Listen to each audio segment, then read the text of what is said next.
মানে বিপদের আরেক নাম চলচ্চিত্র। আমি একটা সিনেমা বানাবো, তার মানে আমি বিপদে পড়তে যাচ্ছি।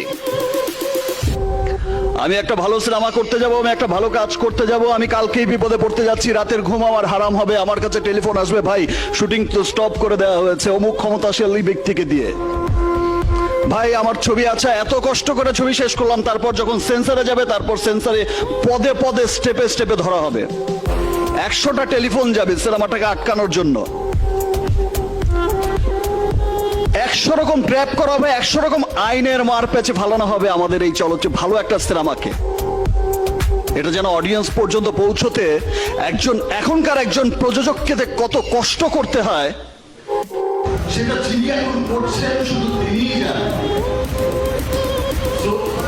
এই দুরবস্থার মধ্যে, এই যে আইনি দুরবস্থা, এই যে জটিলতা, এই যে মারপেজের যে অবস্থাটা এখন চলছে, এই ভয়ঙ্কর একটা চলচ্চিত্রে এখনো এসে উনি সিনেমা যে করছেন সাহস নিয়ে, সেই জন্য সেলিম খানকে আবারও ধন্যবাদ জানাচ্ছি।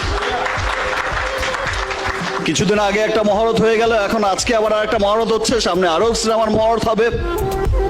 Thank you ma'am, thank you. সত্যি আপনি সাহসের পরিচয় দিয়েছেন। এবার অনেক তো ভারী কথা বলে ফেললাম, এবার সিনেমার কথায় আসি।